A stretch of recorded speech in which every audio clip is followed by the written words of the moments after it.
Good morning students. बेटा आज हम आपको टोरॉइड पढ़ाने जा रहे हैं। आप हेडिंग डालिए द टोरॉइड। नेक्स्ट जो हमारा टॉपिक है वो है टोरॉइड।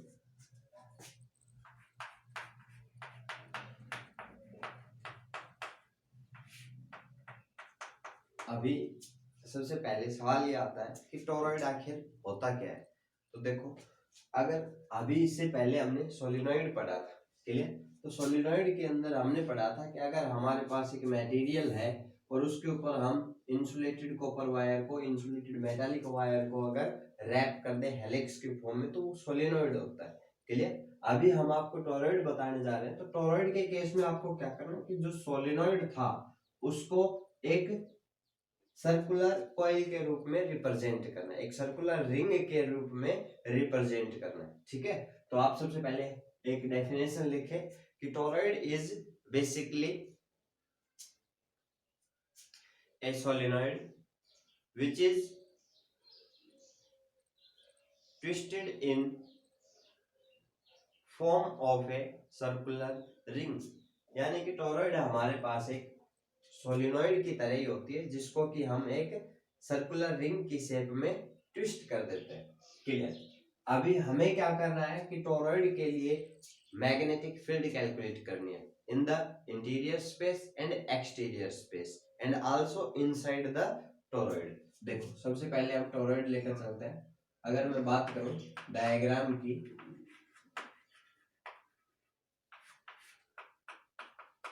देखो ये हमारे पास एक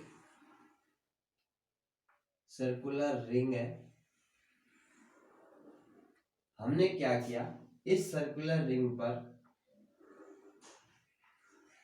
इंसुलेटेड मेटालिक वायर को क्लोजली बाउंड कर दिया, क्लियर। ये हमारी करंट कैरिंग वायर है। अब यहां से हम लेकर चलते हैं कि ये इंटीरियर स्पेस है, ओपन स्पेस है, जहां पर हमने एक पॉइंट ले लिया। कहीं भी आप एक पॉइंट ले सकते हैं, जैसे कि P ले लिया हमने यहाँ पर, क्लियर। ये हमारी टोरॉइड है, ये टोरॉइड का इनर स्पेस है। इनर स्पेस के अंदर आप कोई भी पॉइंट ले लीजिए S। एक ये जो हमारा आउटर स्पेस है, आउटर स्पेस के अंदर हम एक पॉइंट ले लेते हैं, फॉर एग्जांपल Q, क्लियर। ये इस टोरॉइड का हम सेंटर मानकर चल रहे हैं O। अब ये जो डिस्टेंस है, यहाँ अगर मैं एक सर्कुलर लूप मानकर चलूं, तो ये जो रेडियस है ये हम लेकर चल रहे हैं R1, क्लियर। ये जो रेडियस है ये हम लेकर चल रहे हैं R2, या R बोल देते हैं हम इसको थोड़ी देर के लिए। और ये जो हमारी रेडियस है, यहाँ भी हम एक कर्व लूप मान लेते हैं, सर्कुलर लूप हमने अज्यूम की हुई है। ये जो हमारा पॉइंट है, इसकी जो डिस्टेंस है सेंटर से, ये है R2। अब हमें क्या करना है, इस टोरॉइड के लिए P पॉइंट पर, Q पॉइंट पर और S पॉइंट पर मैग्नेटिक फील्ड कैलकुलेट करनी है by using ampere circuital rule. तो देखो, सबसे पहले मैं यह लिखता हूं, magnetic field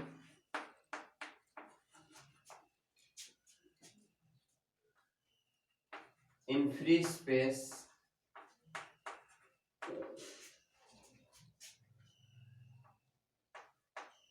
in interior and exterior of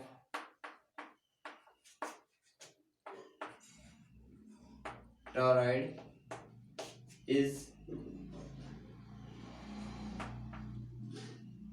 given as 0। अभी हम इसको कैलकुलेट करके दिखाएंगे कि जो टोरॉइड का जो स्पेस है, फ्री स्पेस, अंदर और बाहर, इंटीरियर और एक्सटीरियर में जो स्पेस है, वहां पर मैग्नेटिक फील्ड 0 होगी। and inside the magnetic field, inside the toroid, magnetic field is uniform. और टोरॉइड के अंदर जो हमारे पास मैग्नेटिक फील्ड होगी वो यूनिफॉर्म होगी, उसी को हमें कैलकुलेट करना है। तो यहाँ पर हम लिखते हैं let's assume 3 Amperian loop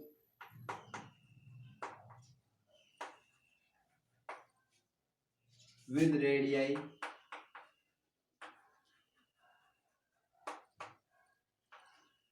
R1, R and R2। Clear. अभी हम यहाँ पर एक चीज और लेकर चल रहे हैं, and small n be number of turns पर यूनिट लेंथ। यूनिट लेंथ के अंदर ये जो यूनिट लेंथ है, यूनिट लेंथ पर हमारे पास इस इंसुलेटेड मेटेलिक वायर की एन टर्न्स है। क्लियर। उसके बाद हम लिखते हैं by applying Ampere circuital rule, जिसको मैं शॉर्ट में एसी रूल लिख रहा हूं। By apply AC rule, line integral of magnetic field is equals to mu naught I total current। Clear. अब यहाँ पर हमारे पास है कि मैग्नेटिक फील्ड की डायरेक्शन क्या होगी। क्लियर। तो मैग्नेटिक फील्ड की डायरेक्शन को देने के लिए आप क्या देखेंगे, यहाँ से आप करंट को ऑब्जर्व कीजिए। करंट की डायरेक्शन अपवर्ड डायरेक्शन में। क्लियर। तो जो मैग्नेटिक फील्ड की डायरेक्शन होगी, यहाँ पर मैग्नेटिक फील्ड की डायरेक्शन इस तरीके से देख सकते हैं आप। क्लियर। यहां पर करंट की डायरेक्शन डाउनवर्ड है, यहां मैग्नेटिक फील्ड की डायरेक्शन इस डायरेक्शन में होगी। यानी कि आप कह सकते हैं कि inside the loop the direction of magnetic field is clockwise. Clear. और ये हमने किससे फाइंड आउट किया, by applying right hand thumb rule. तो यहां लिख देंगे कि according to right hand thumb rule,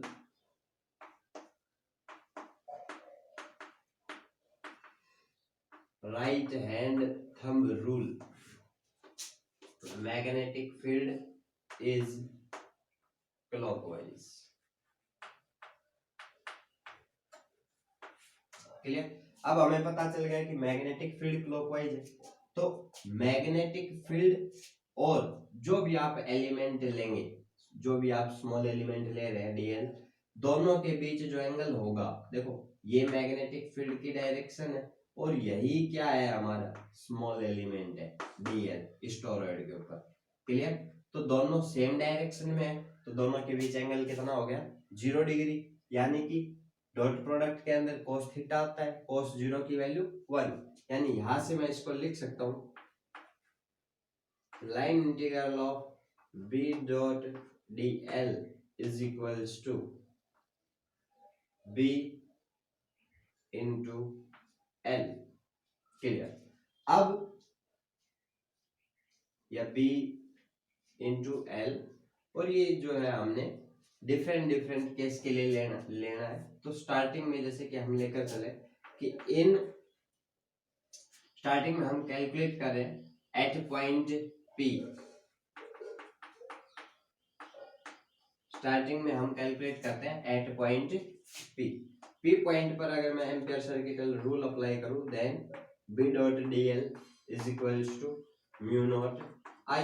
लेकिन आप यहाँ से देख सकते हैं कि जो पॉइंट P है वहां पर जो आपने एम्पीरियन लूप अज्यूम की है, वहां पर कोई भी करंट एंटर नहीं कर रहा है, वहां पर करंट हमारे पास 0 है। तो यहाँ हम लिखेंगे कि as I is equals to 0, current अगर हमारे पास 0 है तो ये जो B डॉट dl है वो भी क्या होगा, 0 होगा। अब B डॉट dl 0 है, इसका मतलब cos थीटा 0 नहीं है, dl भी 0 नहीं है, यानी 0 क्या है हमारे पास, मैग्नेटिक फील्ड 0। क्लियर। तो ये हमने कैलकुलेट किया सबसे पहले एट पॉइंट पी। अभी इसके बाद हम कैलकुलेट करते हैं एट पॉइंट क्यू। अगर हम क्यू पॉइंट पर मैग्नेटिक फील्ड कैलकुलेट करें then again by applying ampere circuit law rule क्या होगा हमारे पास, line integral of B dot D L is equals to again mu naught I. और इस केस में देखो ये जो क्यू पॉइंट है यहाँ पर बेटा जितना करंट एंटर हो रहा है, जैसे क्या अज्यूम करें हम, ये जो हमारा पॉइंट है क्यू यहाँ पर, तो जितना करंट एंटर होगा उतना ही करंट क्या हो जाएगा, एग्जिट हो जाएगा। क्लियर। यानी यहाँ से आप देख सकते हैं कि current entering in the loop and current leaving the loop are equal, so net current is equals to zero. तो यहाँ लिखेंगे as I is equals to zero, यानी कि again magnetic field is zero. P और Q point पर magnetic field हमारे पास zero आई है। अब हमारे पास जो पॉइंट है वो बचता है S, तो हम यहां लिख देते हैं इसको at point S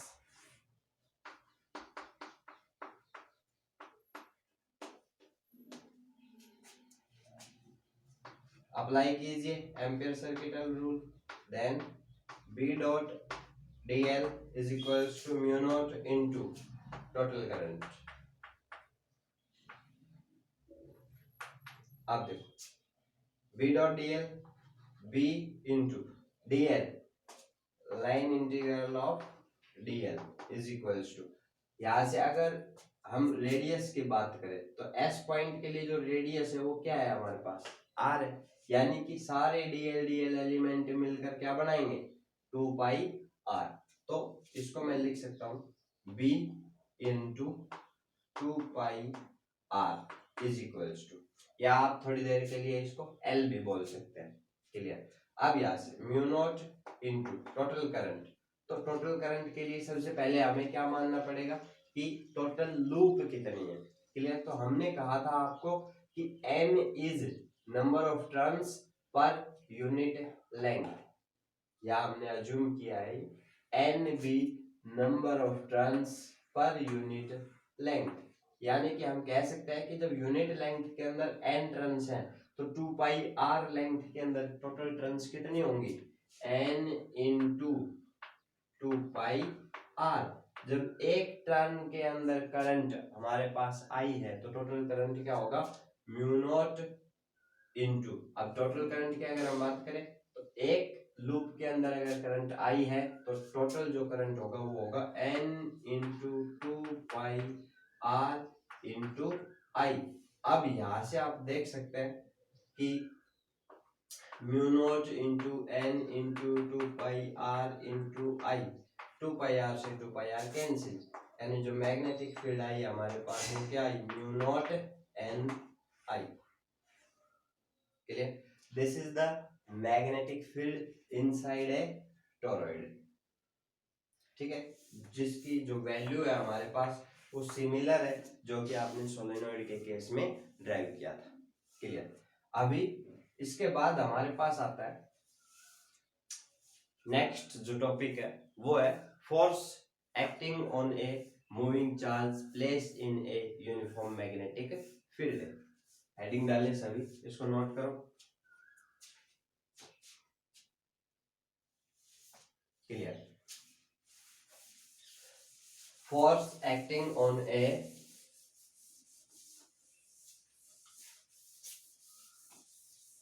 moving charge। Next topic है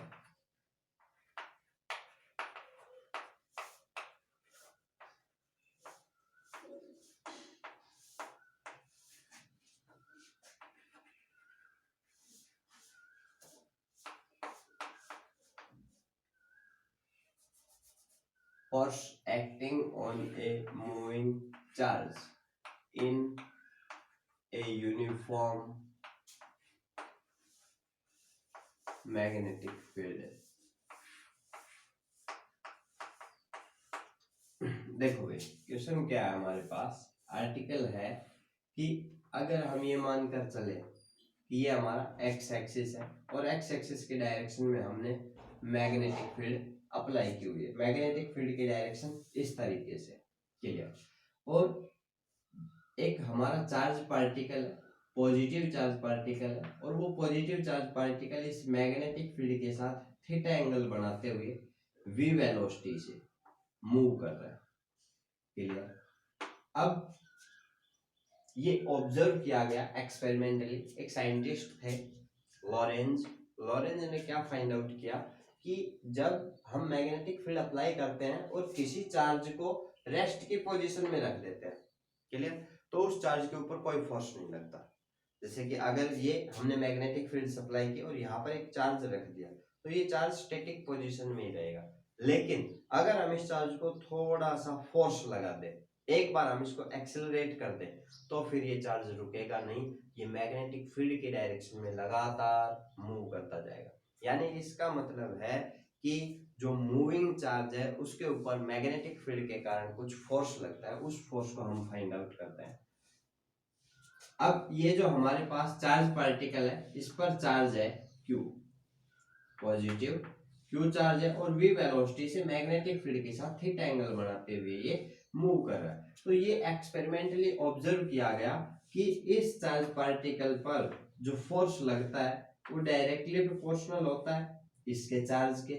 सेकंड, ये जो फोर्स है ये डायरेक्टली प्रोपोर्शनल है मैग्नेटिक फील्ड के, क्लियर। और तीसरा जो इम्पोर्टेंट है कि ये जो फोर्स है ये डायरेक्टली प्रोपोर्शनल होता है इस वेलोसिटी का वो रेक्टेंगुलर कंपोनेंट जो कि मैग्नेटिक फील्ड के परपेंडिकुलर है। अब यहाँ से अगर हम इस वेलोसिटी वेक्टर के रेक्टेंगुलर कंपोनेंट करें तो एक कंपोनेंट तो इधर हो गया v cos थीटा, और एक कंपोनेंट इधर हो गया v sin थीटा। तो ये जो हमारे पास रूल है ये कहता है कि जो फोर्स है वो v sin थीटा के डायरेक्टली प्रोपोर्शनल होगा, यानी f is directly proportional to v sin theta. अगर हम इन तीनों को कंबाइन करें तो हमारे पास क्या होगा कि f is directly proportional to 2vb sin theta, और जब आप ये डायरेक्टली प्रोपोर्शनल का कांस्टेंट हटाएंगे तो उसकी वैल्यू होगी 1। यानी कि आप सिंपली कह सकते हैं कि जो फोर्स है वो हमारे पास क्या आया QVB sin थीटा। अब आपको पता है कि फोर्स जो है वो एक वेक्टर क्वांटिटी है। अब वेक्टर क्वांटिटी है तो आप उसको वेक्टर के फॉर्म में लिखेंगे, यानी आप लिखेंगे F is equals to Q VB sin theta. Sine theta है तो आपको पता है क्रॉस प्रोडक्ट आएगा, अगर cos थीटा होता तो हम डॉट प्रोडक्ट लेकर चलते। तो यहाँ से साइन थीटा है तो हम क्रॉस प्रोडक्ट लिखेंगे V क्रॉस B, क्लियर। यानी ये हमारे पास वेक्टर फॉर्म है इस फोर्स की। यहाँ से आप देख सकते हैं कि मैग्नेटिक फील्ड एक्स एक्सिस के अलोंग है, या हम कहें कि जो हमारा चार्ज पार्टिकल है वो एक्स वाई प्लेन में है, clear. Magnetic field x axis के अलोंग है, तो जो हमारे पास फोर्स होगा वो पॉजिटिव जेड एक्सिस की तरफ लगेगा। This is the direction of force, clear. अब यहां से ये जो हमने डायरेक्शन दी है इसके लिए डायरेक्शन को यहां से आप मैग्नीट्यूड फाइंड आउट करेंगे। डायरेक्शन के लिए हमारे पास दो रूल है। डायरेक्शन के लिए जो पहला रूल है वो है Fleming left hand rule. Fleming left hand rule. अब फ्लेमिंग लेफ्ट हैंड रूल क्या कहता है कि अगर हम हमारे लेफ्ट हैंड को, क्लियर, इस तरीके से स्ट्रेच करें कि थंब, फर्स्ट फिंगर और central finger all three are perpendicular to each other, then thumb represent the direction of force, first finger represent the direction of magnetic field and central finger represent the direction of charge या moving charge, या हम कह सकते हैं current, clear. तो अगर हम यहाँ पर अप्लाई करें तो आप देख सकते हैं this is the direction of magnetic field, clear, और this is the direction of moving charge, then this represent, thumb represent the direction of force, clear. और बोर्ड पर हम जेड एक्सिस को ऊपर की तरफ शो करते हैं, क्लियर। तो ये हमारी डायरेक्शन हुई किसकी, फोर्स की। अगर हमारा चार्ज पार्टिकल नेगेटिव होता, क्लियर, तो यही डायरेक्शन क्या होती, डाउनवर्ड डायरेक्शन में होती। अगर पॉजिटिव चार्ज है तो पॉजिटिव जेड एक्सिस की तरफ फोर्स लग रहा है, तो अगर आप नेगेटिव चार्ज लेकर चलेंगे तो वही क्या हो जाएगा, क्योंकि यहाँ पर नेगेटिव आएगा, इसका मतलब v cross B negative, clear, v cross B negative, v cross B जब z एक्सिस की तरफ है तो v क्रॉस बी का नेगेटिव z एक्सिस की तरफ, क्लियर। अब यहां से ये तो था फ्लेमिंग लेफ्ट हैंड रूल। एक दूसरा रूल होता है राइट हैंड पाम रूल। देखो राइट हैंड पाम रूल के अंदर हमें क्या बताया गया है कि अगर हमारे राइट हैंड की जो फिंगर टिप्स है ये मैग्नेटिक फील्ड की तरफ है, clear, thumb is in the direction of moving charge, clear, अगर फिंगर की टिप्स मैग्नेटिक फील्ड की तरफ है, thumb in the direction of moving charge है, और तो जो पाम होगा, पाम यानी कि हथेली, जो हथेली की जो डायरेक्शन है वो रिप्रेजेंट करेगी डायरेक्शन ऑफ फोर्स, क्लियर। तो ये हमारे पास दो रूल है। राइट हैंड पाम रूल के लिए मैं लिख देता हूं, tips of finger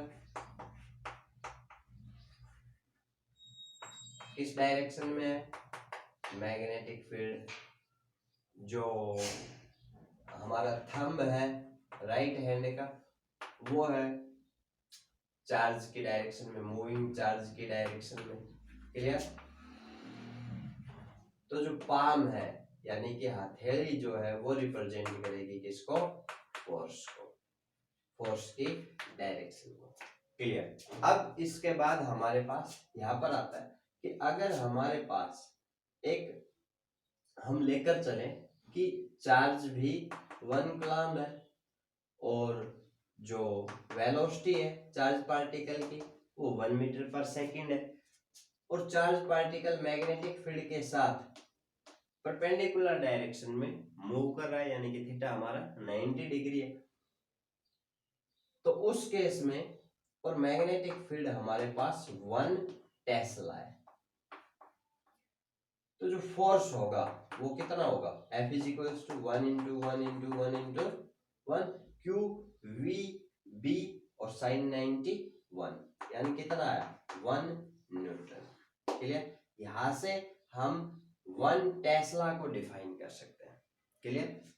definition of 1 Tesla क्या होगी कि अगर हमारे पास एक चार्ज पार्टिकल है 1 कूलम्ब यानी 1 टेस्ला, हम मैग्नेटिक फील्ड की उस अमाउंट को कहेंगे जिसमें अगर एक चार्ज पार्टिकल जिस पर चार्ज 1 कूलम्ब है और वो 1 मीटर पर सेकंड की स्पीड से मैग्नेटिक फील्ड के साथ 90 डिग्री के एंगल पर मूव करता है और अगर उस पर 1 न्यूटन फोर्स लगता है तो हम कहेंगे कि जो मैग्नेटिक फील्ड है वो 1 टेस्ला है, क्लियर।